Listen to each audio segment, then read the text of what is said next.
good sleep is everything. That's why Ollie's science-backed support is made with a blend of melatonin and L-theanine for both kiddos and grown-ups. So when your mind won't switch off, you've got something that can help. Your racing thoughts and restless nights won't stand a chance. Find Ollie Sleep Solutions for the whole family at ollie.com. That's OLLY.com. What are toxic relationships? What are the effects of a toxic relationship on your mental health? And what are the behaviors you should never tolerate? And most importantly, how can you deal with relationship toxicity? That's what I'm talking about this week here on Let's Talk About Mental Health, the weekly podcast that makes mental health simple. So get comfortable and let's talk. Hello and welcome to episode 228 of Let's Talk About Mental Health, and thanks for joining me as I talk about toxic relationships and mental health. I'm Jeremy Godwin, and this isn't your regular podcast full of interviews and random opinions. I'm a mental health counsellor and writer, and each week I look at one specific aspect of better mental health, and I share simple and practical tips you can apply immediately, all based on quality research and my own experience of learning to live with anxiety and depression after a breakdown in 2011 that changed my life. In this episode, I'll be talking about what toxic relationships are, how they impact your mental health, and how to manage toxic relationships. So, let's talk. It was the great Gloria Gaynor who told us all the way back in 1978 what to say in a toxic relationship. Go on and go. Walk out the door. Turn around now. You're not welcome anymore. Now, there are, of course, as many different types of relationships and situationships as there are stars in the night sky. And so I'm very well aware that it's not a one-size-fits-all type of thing when it comes to dealing with toxic relationships or dysfunctional ones. I previously covered dysfunctional relationships back in episode 168, where I focused a lot more on how to try and address the cause of issues in those sorts of relationships. But today, I'm taking that conversation a step further and talking about the reality of hot mess and completely toxic relationships, because they suck. I'm going to tell you up front today that staying in any kind of truly toxic relationship is never the right choice for your mental health or for your well-being in general. And really, the reason why is that you absolutely, categorically deserve better than having to put up with someone who treats you badly, regardless of the type of relationship we're talking about. Romantic, family, work, friendship, etc. So, you'll be hearing me encouraging you to take action and not put up with crap throughout today's episode. But before I get into all of that, it's probably best if we get ourselves on the same page with some definitions. So, let's talk about what are toxic relationships. Alright, so let's start by unpacking what I mean by toxic relationships in a broad sense. At its core, a toxic relationship is one that consistently feels draining and negative for one or more people involved. It's not just about the occasional disagreement or rough patch that many relationships go through. Rather, it's characterized by persistent patterns of behavior that undermine your sense of well-being and happiness. This could manifest in many different ways, such as through actions that are emotionally manipulative, excessively critical, or even controlling. Essentially, these types of relationships leave you feeling worse off for having been in them, rather than supported or uplifted. They can be any type of relationship, but generally speaking, they're more likely to be intimate relationships, like a romantic one. And they often involve an imbalance of power, where one person consistently asserts their dominance over the other, leading to a relationship that isn't based on mutual respect, but rather on control. This imbalance can result in many different challenges, including emotional intimidation, financial control, or even the misuse of physical strength. It's also possible for some relationships to be toxic in nature because both parties behave in unhealthy or harmful ways, resulting in a seemingly never-ending spiral of mutual torment and general nastiness. Now, talking more specifically about the mental health context, toxic relationships often operate by eroding your self-esteem and happiness, leading to increased stress, anxiety, and even depression. The constant negativity can make it difficult to maintain a healthy perspective on life, affecting your ability to make decisions, maintain other healthy relationships, or feel confident in your own abilities. The stress caused by these types of relationships can also have tangible effects on your physical health, causing issues like sleep disturbances, changes in appetite, and increased vulnerability to illnesses due to the stress-induced weakening of the immune system.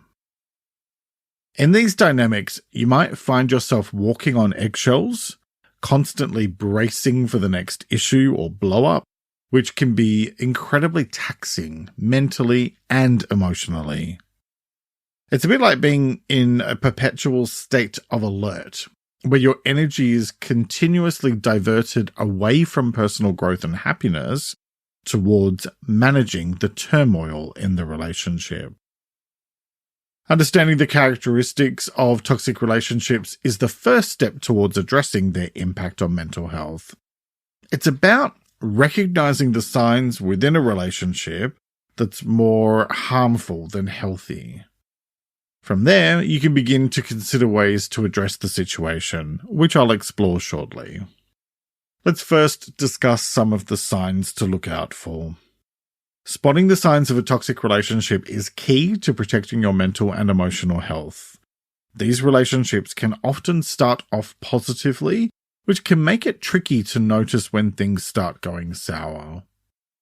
Keep an eye out for certain telltale signs. If you're often left feeling down, anxious, or exhausted after interactions with the person, or if you notice a lack of support where your achievements and feelings are dismissed. Control is a really big red flag too, whether it's dictating what you wear, your social circle, or even your thoughts and feelings. Isolation, constant criticism, and being made to feel like you have to walk on eggshells around someone signal deep issues, as do gaslighting and a disregard for your boundaries. And if you're feeling trapped or notice an unhealthy level of jealousy or possessiveness, these are clear indicators that the relationship could be doing more harm than good. Acknowledging these signs is the first step towards a healthier you. It might mean setting boundaries and sticking to them, seeking external support, or, in some cases, leaving the relationship behind entirely. Also, let me just say this. Don't delude yourself into thinking that you can fix the person or change them. That never works, and all it does is lead to misery. Sure, you can influence someone, but it's like the old saying goes, you can lead a horse to water, but you can't make it drink. Toxic is toxic. If you're honest with yourself, you'll recognize that the signs I mentioned earlier aren't ones that might have happened by accident or because the person is just a bit misunderstood. Anyone who's going to manipulate and control another person isn't the kind of person you should be around. It's a bit like buying a house. Don't confuse somewhere that just needs a little bit of light renovation work with a condemned property that needs to be demolished. Here's the thing. It's crucial to remember how important it is to look after yourself and to strive for relationships that bring out the best in you, offering support and positivity, just as it's crucial not to put up with toxic crap. Recognizing and acting on warning signs can pave the way for a happier, healthier future. surrounded by people who truly value and uplift you. Now let's talk about how toxic relationships affect your mental health. Okay, so the thing is that a toxic relationship can have a massive impact on your well-being, affecting not just your emotional state, but also your physical health, social connections, and even the relationship you have with yourself. The toll it takes can range from lowering your self-esteem and self-worth, where constant criticism and manipulation may make you question your value and your abilities, through to heightened stress and anxiety caused by continuous tension. Existing in these types of situations or environments for a prolonged period of time can lead you to spiral into depression, made worse by isolation and a feeling of hopelessness. Beyond that, the stress associated with toxic relationships doesn't just affect your mind. It can manifest in physical symptoms like sleep disturbances, headaches, and more serious health issues over time, highlighting the deep interconnection between mental stress and your physical well-being. Toxic relationships can lead to weakened social networks, since you can become isolated from friends and family in your efforts to avoid conflict or control from the other person. This sense of isolation chips away at your support system, which is essential for your emotional resilience. On top of that, the relentless focus and energy that you spend on these types of relationships can take away from your work, hobbies, goals, and other positive relationships. There's also the significant impact on your sense of self and your future relationships. The longer you're exposed to toxic relationships, the more it can lead you to be fearful of new connections, and the more it can result in you losing your personal identity as you mold yourself to meet the other person's demands.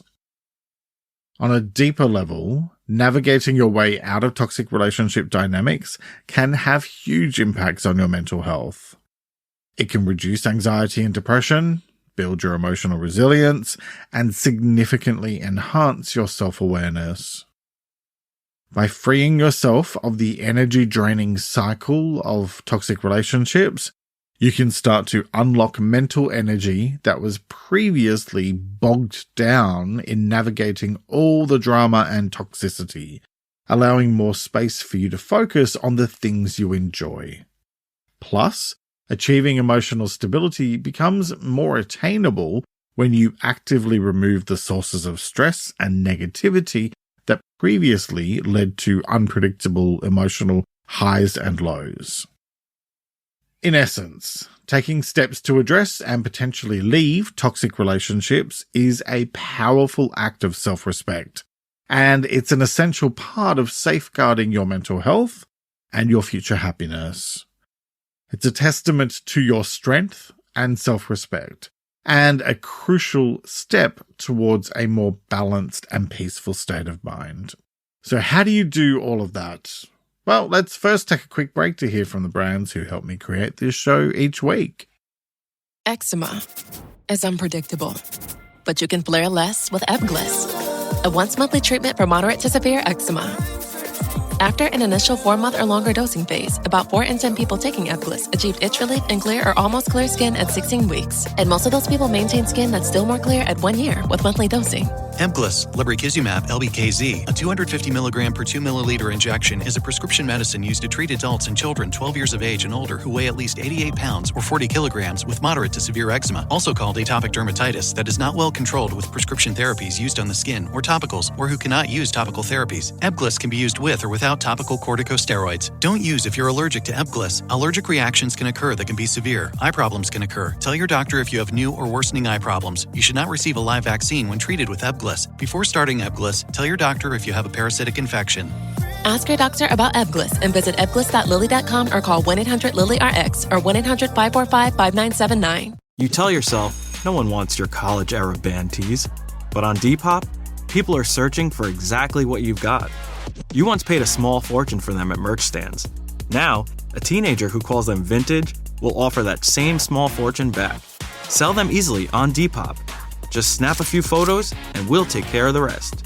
Who knew your questionable music taste would be a money-making machine? Your style can make you cash. Start selling on Depop, where taste recognizes taste. Tomorrow morning is knocking. Stock your fridge now. How about a creamy mocha frappuccino drink? Or a sweet vanilla? Smooth caramel maybe? Or a white chocolate mocha? Whichever you choose, delicious coffee awaits. Find Starbucks Frappuccino drinks wherever you buy your groceries. And welcome back. Now let's get into the how-to part of today's episode, and let's talk about how to manage toxic relationships. Okay, first, recognize the signs. This is about being honest with yourself and acknowledging how the relationship makes you feel. If you're constantly drained, feel belittled, or anxious, these are all massive red flags. And if anything I've covered today has resonated with you, that's a surefire sign that you need to pay attention. Acknowledging these signs is the first step towards change, and it helps move you from a place of uncertainty to one of clarity, where action can be taken. And I'll come back to how to do that in a minute. First, let's talk through my next point: never tolerate or accept toxic behaviors. Okay, so this is the big, loud reminder that you deserve better, much better. Regardless of what type of relationship it is, romantic, familial, or platonic, certain behaviors should just never be accepted because they fundamentally undermine respect, trust, and safety, the cornerstones of any healthy bond. Key red flags include any form of abuse, like physical, emotional, sexual, or psychological abuse, controlling or harmful behavior, manipulation tactics like gaslighting that erode your self-esteem and independence, and a lack of respect that can manifest in many forms, such as constant criticism, belittlement, or disrespect for boundaries. Other serious concerns include dishonesty, excessive jealousy or possessiveness, threats or intimidation, isolating you from your support networks, substance abuse without willingness to seek help, infidelity, and financial abuse. These behaviors not only compromise your well-being, but point to a relationship that's a far cry from the kind of mutual respect and understanding associated with healthy relationships.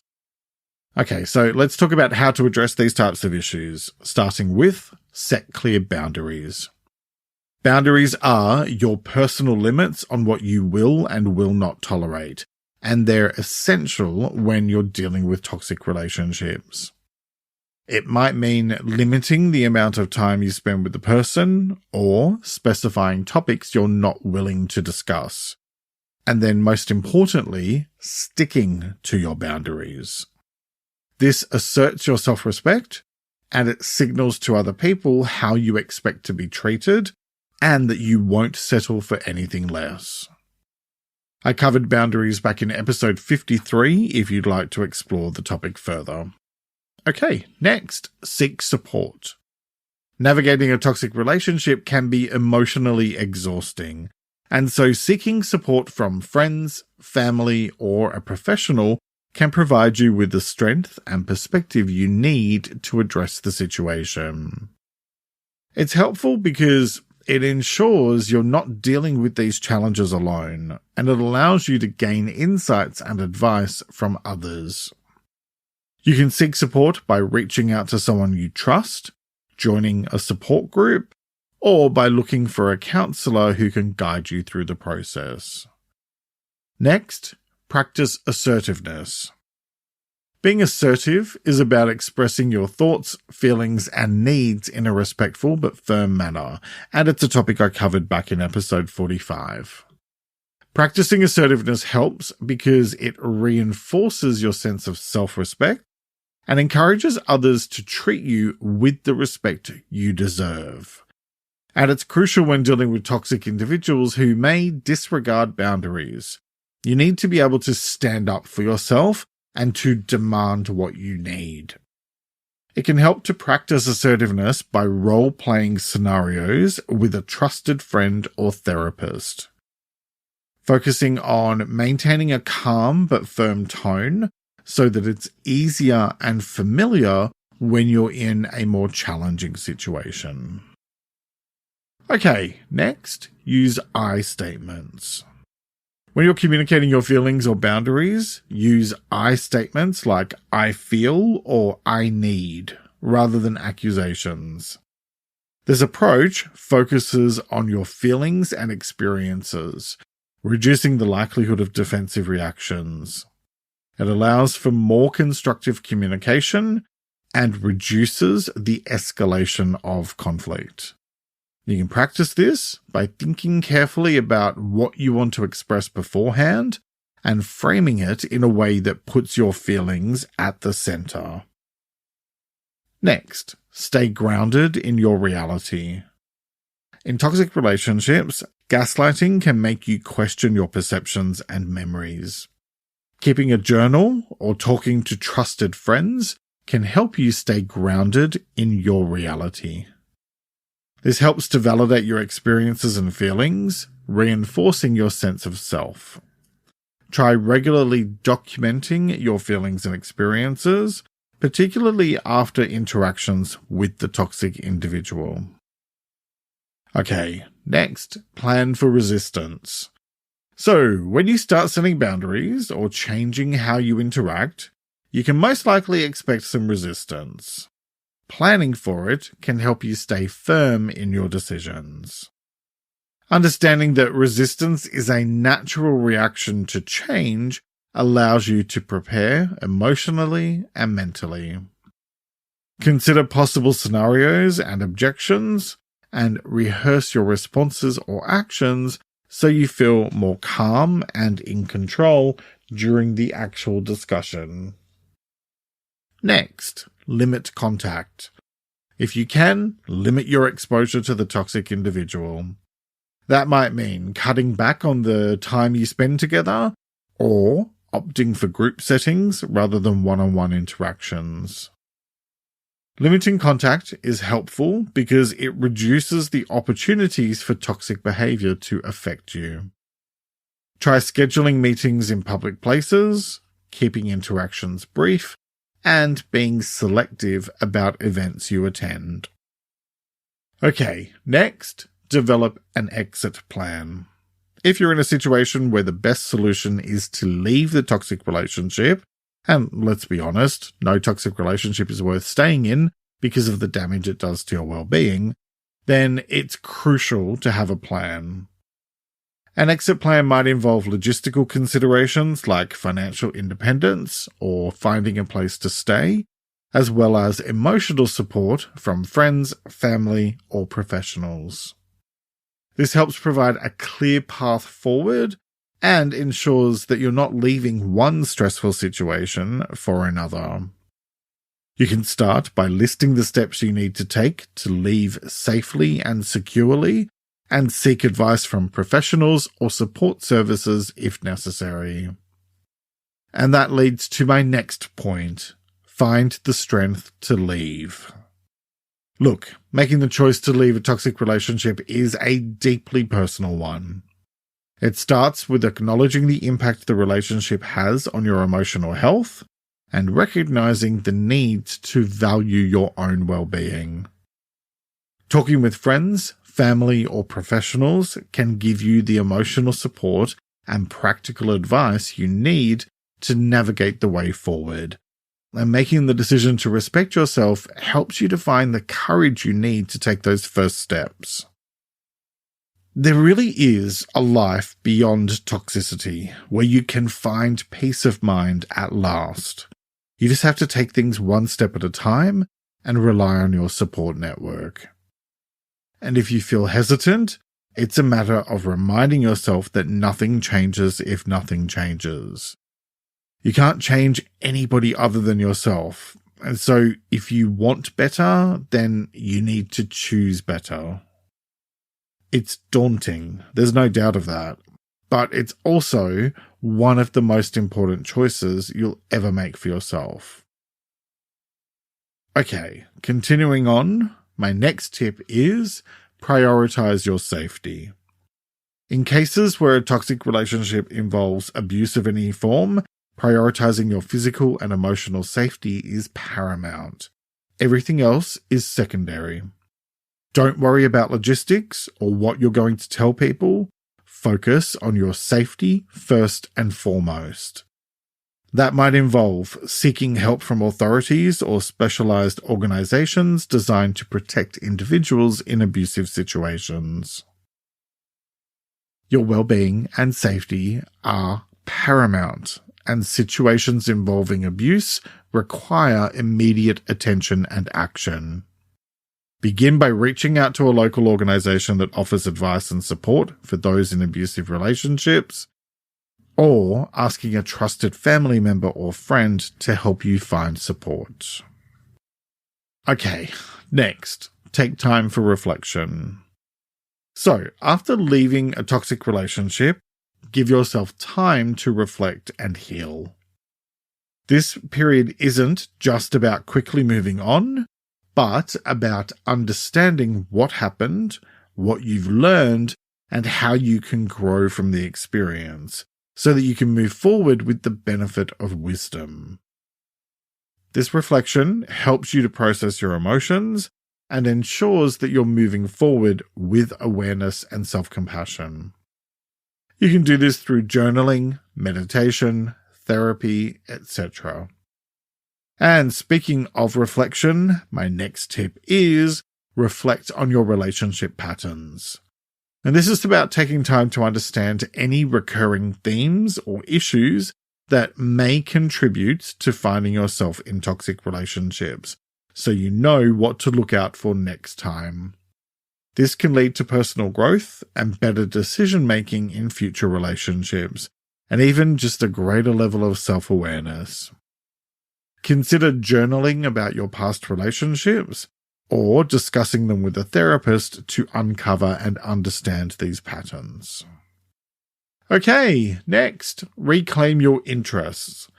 Often in toxic relationships, people can lose touch with their hobbies and interests due to the relationship's all-consuming nature. So reconnecting with or discovering new interests can be a powerful form of healing and allow you to start reclaiming your identity and your sense of self. It allows you to rediscover joy and passion on your own terms, reinforcing your identity outside of the relationship. Start by making a list of interests you've neglected or new areas you'd like to explore, and take small steps to integrate them into your life. Because when it comes to toxic relationships and mental health, what it all boils down to is this. You are worth so much more than having to put up with being treated badly by some person who doesn't have the decency to treat you with the respect you deserve. Yes, you do deserve better. And no, your relationship isn't going to magically fix itself. If you want things to change, then you need to change things. And that means choosing to put your needs and your self-respect first. Seek support, educate yourself, explore your options, and take steps to build your self-esteem and resilience. It might seem like a lot right now, but all you need to do is focus on taking things one step at a time, and you will be okay with time, effort, and perseverance. Just remember that your future starts with the choices you make today. The choice is yours, as it is with all things related to your well-being. So, what choice will you make today? Each week I like to finish up by sharing a quote about the week's topic, and I encourage you to take a few moments to really reflect on it and consider what it means to you. This week's quote is by an unknown author, and it is, "Toxic people and relationships erode your quality of life." Let me repeat that. Toxic people and relationships erode your quality of life. All right, that's nearly it for this week. How do you deal with toxic relationships? If you're on Spotify, you can share in the Q&A section below. Otherwise, let me know on Instagram at LTA Mental Health or by commenting on the transcript, which you can have delivered to your inbox each week, along with my newsletter Thursday Thoughts. Sign up at ltamh.com or use the link in the episode description. And for more mental health tips, follow my other Instagram account, it's Jeremy Godwin, and support my work, plus get early access to ad-free episodes on Patreon for just a small amount each month. Next week, I'll be talking about limiting beliefs. All too often in life, we put limitations and restrictions on ourselves that just aren't there, like convincing ourselves that we're no good at this or that, and will never be. And when we do that, we can end up doing a lot of harm to our mental and emotional health. But what if we could learn to break free from limiting beliefs and to see potential rather than problems, opportunities instead of obstacles? Well, we can, and I'm going to be discussing how to do that in my next episode.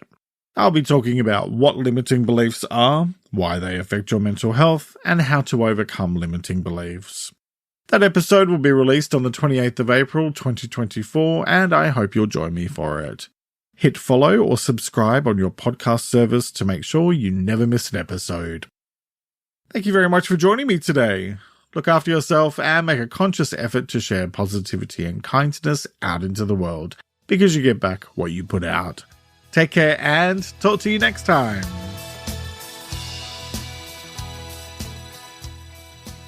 Let's Talk About Mental Health is an independent program proudly produced by Reconnaissance Media, helping you find meaning and gratitude. For more information, visit reconnaissancemedia.com.